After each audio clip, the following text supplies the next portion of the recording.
This week's episode is brought to you in part by Adobe Systems, the people who bring you Photoshop, Illustrator, and an entire line of software for web design and video. CDW, for hardware, software, gadgets, and more, CDW has the right technology right now. DLO, makers of the Home Dock Deluxe. Watch your favorite podcast on your TV with the Home Dock Deluxe from DLO. Azo, makers of high-end monitors for creative and moving image professionals. And iStock Photo, the world's preeminent collection of member-generated royalty-free images and digital art.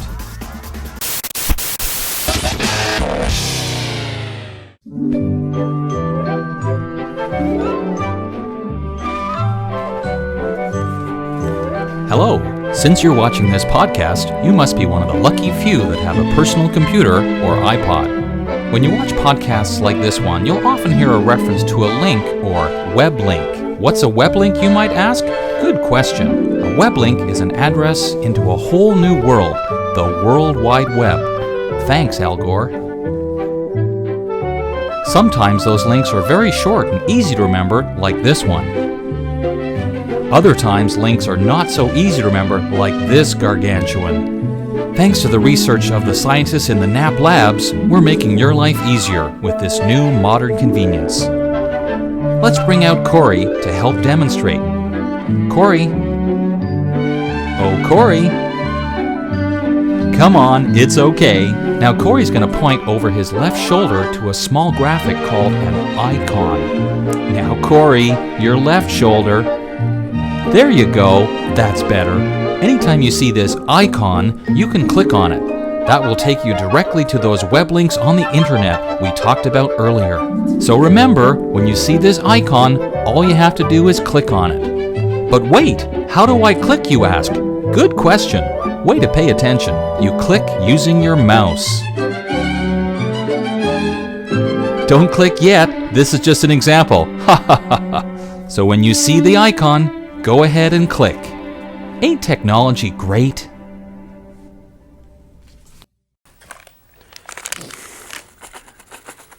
Hey everybody, welcome. We're the Photoshop guys. My name's Scott Kelby, and joining me as always, Mr. Dave Cross. Hey everybody. And the fabulous Corey Barker filling in for Mr. Matt Kloskowski. Hi. That's Corey. Hey, our set's really coming along. We're pretty excited where it's going, and as you can see, we've made some improvements. Things are falling apart here. It's not good. But we think within 6 to 8 months, the new set will be done. We're really excited. We've seen drawings and mock-ups, and they've painted some things, and, well, here we are. I'm very excited. Man, have we got a show planned for you. It's really going to be a show planned for you. Much like other shows we don't plan. Yeah. Hey, let's talk about the lad. Hi, lad. Hi, how are you? Hey, let me tell you what Corey's doing, because this is... Yeah, you've probably been to planetphotoshop.com, and that's Corey's kind of home base. Corey runs a daily blog there and has all kinds of Photoshop tutorials and stuff. And Corey is getting ready to launch a brand new section, right? That is correct. We are going to be expanding our content and going into some more extended features with Photoshop CS3 and Illustrator. We might add a few little things here and there. But mostly we're going to be expanding, concentrating on the video and 3D aspects of the new Photoshop CS3 Extended, so be looking for that in the next coming weeks here. So not so much of the medical or scientific? Medical and scientific, of course, yes. We're going to be, myself and RC, who's just joined us, will be providing a lot of new content for that, so be checking it out, planetphotoshop.com. Cool. Also, we need to come up with a nickname for RC, because RC's too, I don't know, regular. Doesn't have the word Photoshop in it. Because we've got Matt Kloskowski, rocking the house, Dave Cross, a foreign man from a foreign land. We don't have, we've got Lad. We don't have anything for RC.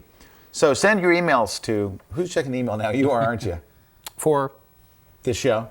For this show, yeah. Just, or Planet, if you want to send it to Planet, just send all the suggestions. Great nickname for him. Something that's, And you will receive something. What's a good prize? You'll receive a bag of Planter salted peanuts. So right here from the set, very authentic. Okay, I brought a tutorial. I'm going to go ahead and kick off this week's tutorial. I'll look over at that camera. Got a tutorial for you. It's right here. All right, so it's camera raw tutorial. You can do the trick I'm going to show you. You can do in either camera raw, in CS2 or in CS3. Either way. But we are in the camera raw 4.0 dialog here. And this is a raw shot. This is actually a shot taken as I was walking across the street at Adobe's headquarters. I was just out there a couple weeks ago, and I was walking across the street, dodging cars. Reached up, and I took just one lens with me. I took an 18 to 200 lens. I didn't want to carry all my gear, so I just brought that one lens. And this photo is suffering from something that we call lens vignetting. If you look up in the corner of the photo, there are dark areas up in this point. Now, you've probably seen us on the show in previous episodes actually show you how to do exaggerated vignetting that is a intentional effect. When you do it intentionally, it's cool. When it happens by accident, it's lame. So there is a way to get rid of that very, very easily inside of Camera Raw. You go over to this tab right here that has, not that tab here, this one over here called Lens Corrections. And in there, you will find a little slider called Lens Vignetting right here. You probably always wondered, I wonder what the lens vignetting thing does. Well, take a look in those corners right here. Now, it's more prevalent up in these two other corners up here than it is in the corners down here. But take a look. We're just going to drag to the right. And as I drag to the right, watch the corners lighten, and it gets rid of the edge vignetting, just like, about right. What do you think, Corey, right there? I think it looks good, yeah. About right there. So that's how easy it is to fix the lens vignetting problem. Probably. Now, I have a little more to it. There's a little bit more to it than that. You're videotaping? I am. That's Dave nice. Cam. Dave Cam. Okay. So before we leave Camera Raw, I do want to show you a little trick. If you want to reset it to its default settings, all you do is double click right on the little handle there. Double click, and boom, it sets it back to its original setting. No, I did not know that. That's a little trick. Okay, so I'm going to reset it to the beginning, and we're going to open this and pretend now that it's not a raw image. We're going to pretend that in CS3 or CS2 actually, that is just a regular old JPEG you opened. But you still have the same problem here, right? Because I did an undo first. So if you are not shooting in Camera Raw, though in CS3, of course, you can open JPEGs and TIFFs in Camera Raw. But if you're working in CS2 and you know who you are, there's a way to get rid of this another way. Go under the filter menu, under Distort, and go to Lens Correction, because this is for JPEGs, TIFFs, PSDs, other things. Other files. All right, now, it comes up with what we call the annoying grid. First, you want to turn off the annoying grid, and then you'll notice there is a vignette slider right there in the dialog. Drag to the right, and it pretty much does the exact same thing. Now, don't drag that far. I went a little crazy there. And if you need to adjust how far the vignetting goes into your image, you can do this. This is how far out, and then. So you can kind of tweak it a little. It worked better in Camera Raw, but you get the idea. You tweak it a little bit to make it look. This is why I like Camera Raw. Well, that's a little better. The edges are kind of a little funky over here, aren't they? Kind of move that midpoint the other way. Maybe like that. Okay, so there's two different ways. Is that Dave Cam again? Yeah, sorry. All right, so there you go. So there is a couple of quickie tricks on how to get rid of that awful thing we call edge vignetting. The vignette. Wow. Wow, that's all I can say. Dave Cross. Yes, sir. I believe that you brought us a tutorial as well, and we're going to go right to that. Okay, then. Wow. Okay. That was quick. I was quick. I was totally not ready, but now I am. I saw this technique in a cool book that's called How to Cheat in Photoshop by Steve Kaplan. Is that right? Yep, Steve Kaplan. It's got some really cool stuff, just some neat techniques, and this kind of reminded me of something because someone had asked me this question where they had a photo they'd taken, and I thought afterwards it'd be kind of neat if they could somehow take a closed door and make it appear as though it was open.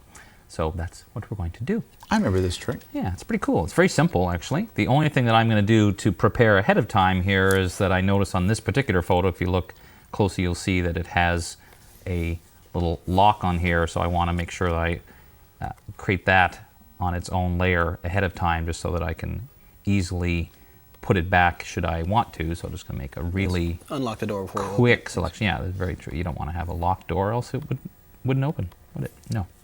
So let's put that on a layer by itself, shall we? Would it? No, it would not. No. Okay. So now I'll just take my regular marquee tool, rectangular marquee, and make a selection. Ignore the noises you're hearing. That's just people snacking very close by. No comments or throwing from the peanut gallery. Thank you very much. Put that on a layer by itself. So now, as you can see, I have the door separated on a layer. I'm going to make that into a selection. put a layer below. I'm going to do that by holding down the Command key on the Mac, Control for Windows, clicking on the New Layer button to add a layer below, which I shall fill with black. And as we'll see later, we can easily change that. So let's go back so we can see what we're doing here. So now we'll go back to our door layer. I'm going to use Free Transform, Command or Control T, and initially, first just going to squeeze a little bit. Then I'm going to hold down Command Option Shift, which would of course be Control Alt Shift on the PC side of things, and just drag downwards. It's going to put us into some nice perspective there. Now you'll notice that by the way I did this, the lock is still, the little latch thing is still sitting there looking like it's in the wrong place because, well, it is. So here's a cool little trick. If you've already transformed something, if you just do Command Shift or Control Shift T, it does the same transformation. It just sticks it right into the right place for you. So you don't have to worry about trying to figure out how you transform it. It's awesome. So we're getting there. Now we're going to make a new layer, again below. With my rectangular marquee tool, I want to add the edge of our door. So I'm just going to make it around this size. I'm going to take my eyedropper so I can pick up a nearby color, fill it. Also going to free transform that and use the same keys, Command, Option, Shift, or Control, Alt, Shift, just to pull down a little bit to add the right kind of angle to our side of our door. Now the only downside to that is it just looks, of course, solid brown because, well, it is. So we might want to consider doing some other things. For example, I could go into here, this little nice brown strip, and just take a piece of this, go back to my background layer, pop that on a layer by itself, bring it up here so you can see where it is, and move it on top of the side of the door. And again, you could free transform. I could probably get away with scaling this a fair bit, but at a certain point it's going to look too stretched. So I'm going to load this as selection, Command or Control, click on it, take the Move tool with Option or Alt held down, which will copy it. I'm going to free transform again and flip vertical so that I eventually get some nice wood grain pattern. I won't do the whole thing for you, but you get the idea. And you could stop right there, or you could continue. You notice how I paused when I said stop right there, because you could stop right there. But we could keep going if we want to. Now, normally, I must tell you at this point, if this was a real project, I would be naming my layers, because the problem I have is when I look at all these layers with just names, I don't like that very much. He always gives them cute Canadian names, too. Right, it's like Door A and stuff like that. No, I don't do that, because that's, no, bad. So, last little thing I might want to do here is just try and create some kind of illusion as if there's some light escaping out of here. Something like this. I'm just going to do this real quick here. I mean, as long as it's behind the door, fill this with white, lower the opacity a whole lot, and then maybe do a little bit of a blur. Man, look at that light escaping. There you go. Oh, that's a little too far, isn't it? Just a little subtle thing. And basically there we have our, let me go do this so you can see. Closed door, open door, closed door. Stop slamming the door. Wait. You know, using that technique will open many doors. Whew. Golly, that was good. Okay, on that note, I'm going to stop because I can't. Why, Dave? Go on. I can't continue after that. I'm having what we like to call a Shrek flashback. Hey, guess what? It's time to take a short break. Stick around. We got a lot more. We've got tutorials from. Corey, you have a tutorial, right? Yeah. Mm-hmm. So Corey will be here with a tutorial. We've got news, some special exciting things. Contests, giveaways, more tutorials, one for the road, all kinds of stuff. So stick around. We'll be right back right after this very short break. Don't go away. Hey, Corey, you want a cheese Danish? Cheese Danish, yes, thank you. Yeah, Bob. We're going to need some stuff. Lots of stuff, actually. I'm going to need 6 notebooks, 3 printers, an office phone system, a wireless network, and software, of course. Need a better way to work? Try the new Adobe Acrobat 8 Professional. Create, combine, and control Adobe PDF documents and collaborate with virtually anyone, anywhere. For the latest in Adobe software, we're there. CDW. Hey, we are back. Scott Kelby here with Mr. Dave Cross and Photoshop Laddie, Corey Barker. Hey, we mentioned last week that we opened up the registration for Photoshop World Las Vegas. So I hope you'll come and hang out with us at the Mandalay Bay Resort and Casino for 3 days of a Photoshop Love Fest. Now, don't come just because it's in Las Vegas and it's being held at a resort and casino, and it's Vegas in September when you could be at work. Don't come for that. Come for the Photoshop training, the fine Photoshop training by people like, well, Corey Barker. You got a couple of classes. What are you teaching? I have 2 classes. I'm doing my Photoshop Visual Effects class, which was a big hit in Boston. That was a big hit, big hit in Boston, huge. And I'm adding a new class. I'm calling it Earth, Wind, and Fire. It's a really cool class about creating all kinds of natural effects like water, fire, earth, all the kinds of things. Water, fire, very neat earth. stuff. So. Absolutely. And wind? Wind. And wind. Okay. Wind. Everything natural. It's au naturel. Yeah, it sounds like you'll be grooving tonight. Grooving tonight. Okay. In September. Dave, you're teaching something, right? Yes. Thank you for asking. I have a variety of classes, but I think one of the more interesting ones is we have a pre-con called Illustrator for Photoshop users. So if you're one of those Photoshop users that has found yourself with Creative Suite and want to find out a little more about how some of the other products, just learn enough to get by, that's what this class is all about. Tells you how Illustrator works and some ways you can use Photoshop and Illustrator together. Cool. Yeah. I'm not doing a pre-conference because, well, I'll probably be in Dave's class. As will I. We'll all be in Dave's class. We hope you're there. Anyway, go check it out, photoshopworld.com. Hope to see you guys there. Have a lot of fun. Corey, you've got a tutorial for us this week. Yes, I do. I am going to...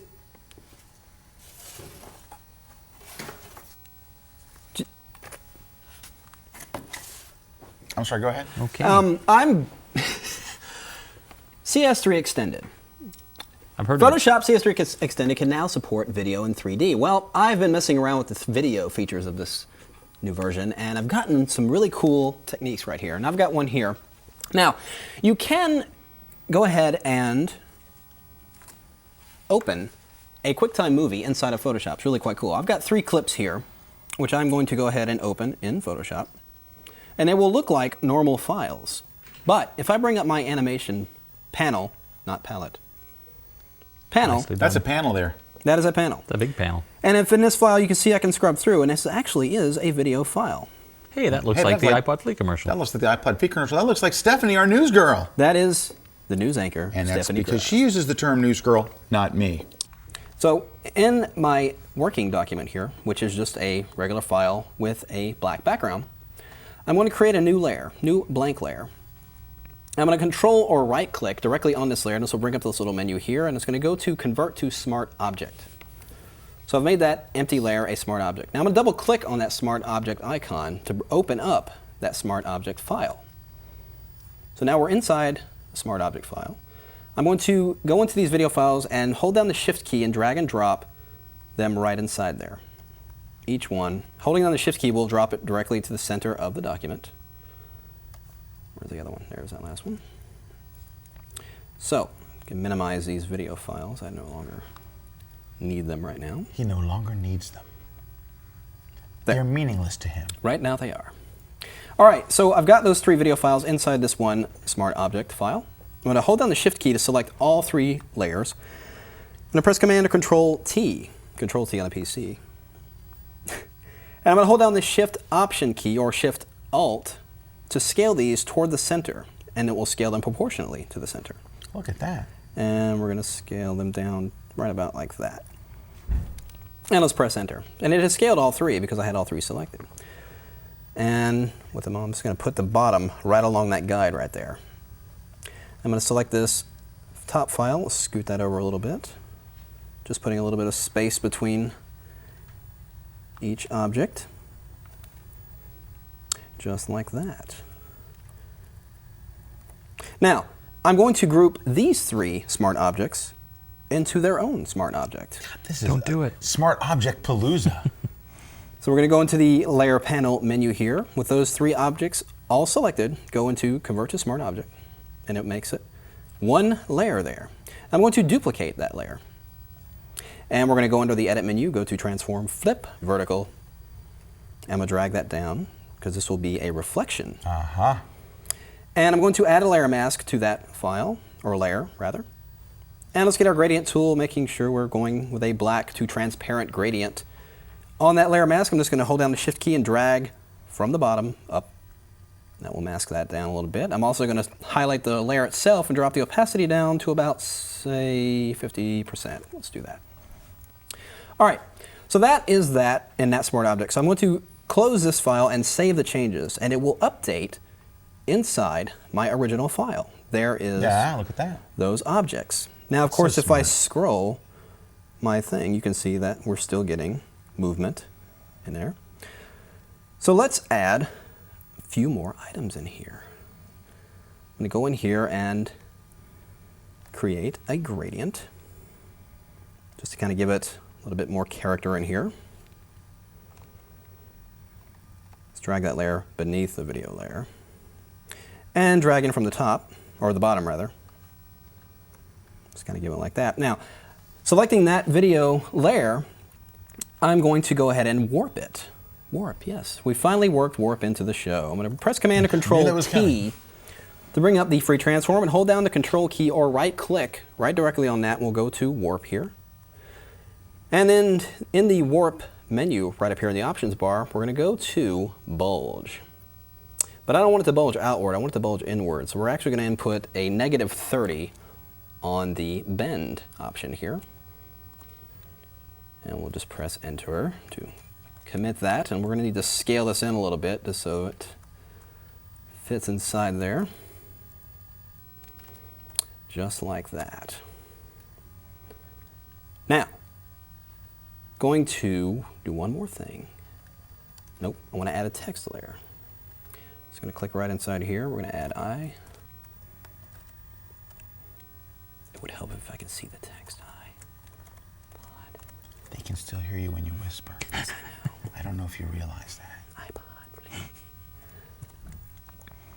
And we'll just fill that with white. And let's duplicate that layer and flip it vertically. And add a layer mask to that one. And we'll fade it the same way we did the video layers themselves. And there we get kind of a dimensional error there. So now my layout is done, and all I need to do is render it out. And I would do that by going under File, go to Export, Render Video. Now, of course, I'm not going to go through the actual rendering of it because we don't have time, but I have gone ahead and rendered out this very same movie that I will show you right now. The iPod Flea. You'll be itching to use it. So basically the concept is you can take a video file and treat it as a design element like you would any other layer inside of Photoshop. This entire movie was created inside Photoshop. How cool is that? Zowie. That is cool. So That is You know what I cool. really like about that is someone who's always been wanting to use something like After Effects, but just figures there's no way they're going to invest all that time. They can do kind of the same thing. It's got all kinds of possibilities. Now, one thing to remember is you're not going to be able to distort these video layers without converting them to a smart object. So that's the first thing you need to do is make sure that they are a smart object, and then you can do whatever you want to them. You can apply filters, distort them, do all kinds of cool things to it. So there you have it. Hey, speaking of the iPod Flea commercial, there was a parody that we did. You co-wrote that. It was myself and Dave, and it was Matt Kloskowski and Felix Nelson. And we actually created that for a design conference, a Macintosh conference we were doing, so we did kind of a fake parody. If you'd like to see the iPod Flea commercial in its entirety, featuring Stephanie Cross and Michael, you can go to YouTube and just type in iPod Flea, and you will find about 200 versions of the video. You'll even find iPod Flea knockoff versions of people that were copying. I think there's one that has Japanese subtitles on it too. So. Yeah, so anyway, there's 5 pages of that video. So go to youtube.com, type in iPod Flea, and you'll get to watch that. All right. Hey, one thing I just want to mention. I mentioned this last week because last week's show I did a tutorial from my brand new book, the Photoshop CS3 version, Photoshop CS3 book for digital photographers. It is in production right now. So if you would like to be the first to get yours, go to your favorite online place to buy books, which could be Amazon.com, it could be BNN.com, BarnesandNoble.com, it could be ScottKelbyBooks.com, it could be any place where you get your books, and you'll be the first to get the new, vastly updated book for all the new stuff in CS3 and a bunch of new stuff I learned and blah, blah, blah. Cool. Hey, it's time to go to the news. Stephanie Cross, the star of the iPod Flea commercial, is standing by in the Photoshop News Center. The Photoshop Action News Center is the word I wanted to use. I couldn't think of the word action. So here's Stephanie with the news.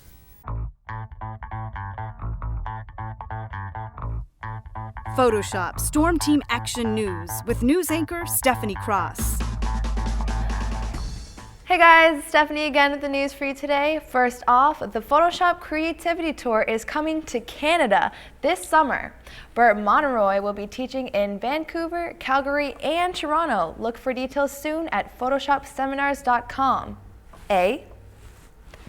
And next, a new version of Photoshop Action Pack Collection has been released by Ben Long.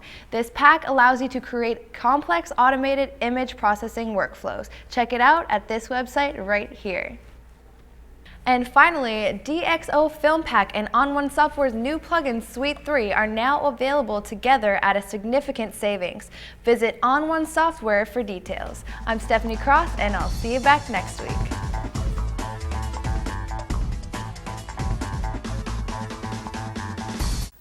All right, we are back. Scott Kelby here with Dave Cross and Corey Barker. Matt Kloskowski is on the road. He's over in Europe. Yes, he's in Belgium and Amsterdam doing the Adobe Live gig, and we hope to have him back next week, or, well, he's fired. Okay, so it's contest time here. It's contest. Dave, tell us about the contest. We had one last week. You know this, but you know the drill. We had a contest last week, and we asked you what the tool, or what we asked you was, where do you find the option called rubber band? The answer was in the pen tool options. I don't know why it was so hard to say, but from all the various entries that had the correct answer, this person won a big collection of prizes, so good for you. And we decided to follow that up, as we always do, with another contest. And I have a prize for this contest, this one. It is the Lightroom book for digital photographers, an awesome book if you want to learn everything there's to know about using this great new program, Adobe Photoshop Lightroom. And you also get a membership to the National Association of Photoshop Professionals, the fine people who bring you Photoshop User Magazine. These are also the people that sponsor the show, that produce the show. They were nice enough to have me here because I'm their president.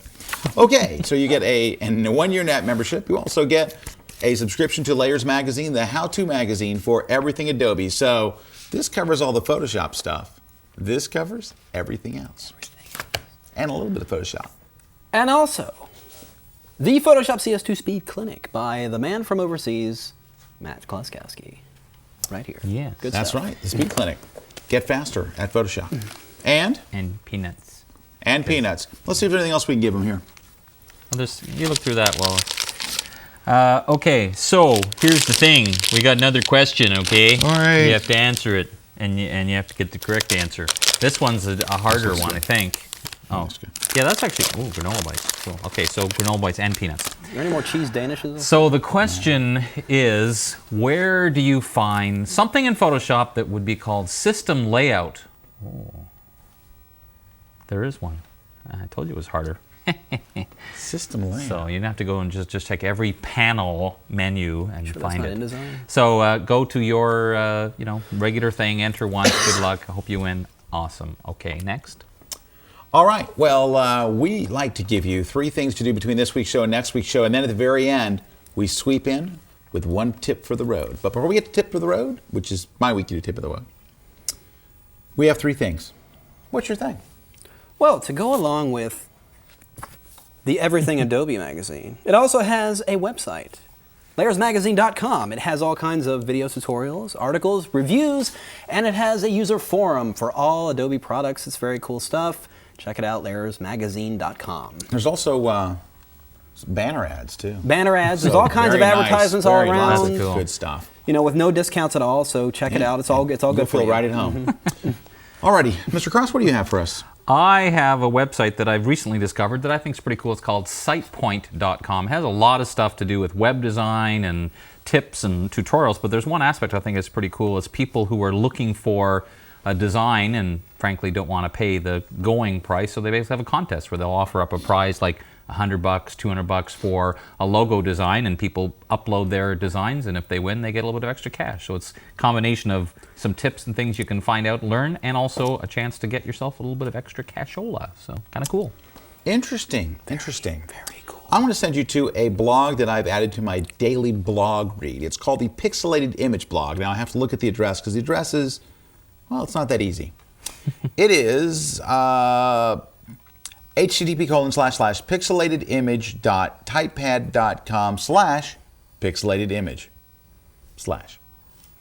Anyway, it's from Dave I always pronounce his name right. Duchemin. Duchemin. There it is. Doesn't look like it says that, but that's what his name is, we believe. Anyway, it's a terrific blog. I started reading it every day. He is a great photographer. So if you go to his blog, don't just read the stuff that's there. Make sure you click his portfolio link because he's got some really great work. So great, interesting stuff about Photoshop and photography. Fun stuff. How's the Dave cam going, by the way? Good. I'm focusing on the peanuts. On the peanuts and the granola bites. Very nice. Yeah, it's very cool. So those would be 3 things for you to do between this week's show and next week's show. Hey, how do you like the set? It's coming together pretty well? Pretty good? Yeah. Looking good? Awesome. I like it. Yeah. One of our biggest fans is here this week, too. They were here last week and here this week. Biggest fan. I get it. It's good. He's very quiet. Yeah, it's very quiet. Okay, anyway, so we're obviously we're still working on the set, and but it won't be long now. All right, one for the road. Time for one for the road. We'd like to leave you with a tip, a little quick tip for next week. All right, so think about this. The first part of this tip you probably already know. If you've run a filter in Photoshop, you can run the exact same filter by pressing Command F on a Mac or Control F on a PC. You probably knew that one. And you might have even known that if you press Option Command F or on a PC Alt Control F, that it actually brings up the last filter that you used with the last settings that you used. However, did you know, this little one for the road, that if you've applied a curves adjustment to something, all right, so let's say that you open up curves and you draw a curve or create some kind of curve, add points, bend things, twist, curl. You close it. You open up another photo taken in the same lighting situation. You can apply the exact same curve that you just applied by using Option Command M or on PC Alt Control M. So it applies the same effect again. Very handy if you're doing 5 or 6 images that were all done in the same kind of thing. Dave's cam going there. Hi, Dave. All right, that's my one for the road. Cool. Well, Corey, we're wrapping up the show. Anything you'd like to say? No, I'm good. Dave? No, bye. Come back again, won't you? Well, yeah, we'll be back next week with any luck at all. Matt may or may not be back. We may have some special guests, special appearances, and of course, special stuff that's so darn special. Thanks for watching. Thanks to all our sponsors. Thanks to all of our friends around the world who watch the show every week. We love you deeply with a passion that knows no bounds. On behalf of myself, Scott Kelby, and my friend Dave Cross, who has a camera. Hey. And Corey Barker can't afford one. See you guys next week. Bye. Snacks.